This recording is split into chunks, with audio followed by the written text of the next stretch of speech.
Le 6e jour de la création, le roi a eu une conversation avec lui-même, disant « Faisons l'homme à notre image, selon notre ressemblance, et qu'il domine sur les poissons de la mer, sur les oiseaux du ciel, sur le bétail, sur toute la terre. »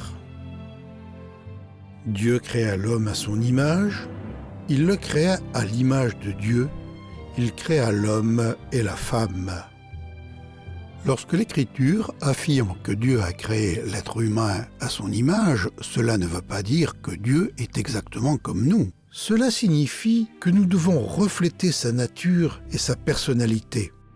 De même que les pièces de monnaie utilisées dans l'Empire romain étaient autrefois marquées de l'image de l'empereur, ainsi l'humanité a été estampée de l'image de Dieu.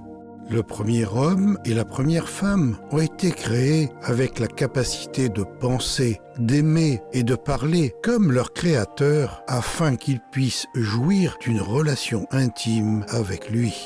En créant les humains à sa propre image, Dieu leur a confié la domination de la terre. Les êtres humains devaient prendre soin de la terre pour découvrir et régner sur elle. Ils devaient découvrir les secrets de la terre et utiliser les ressources avec sagesse. Ce sont ces aptitudes qui distinguaient l'homme des animaux.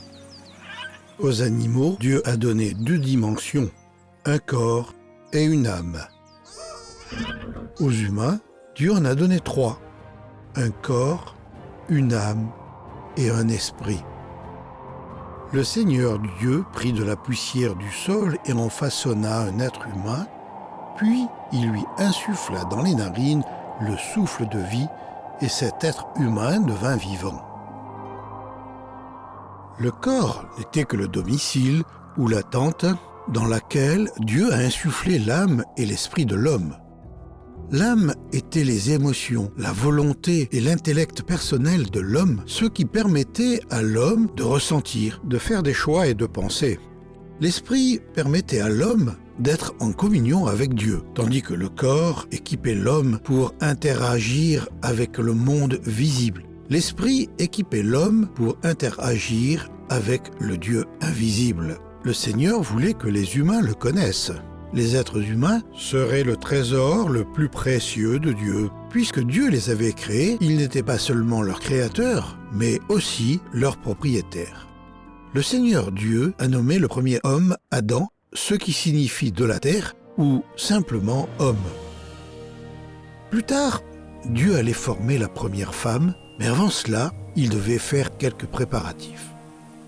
Adam avait besoin d'un domicile et d'un travail.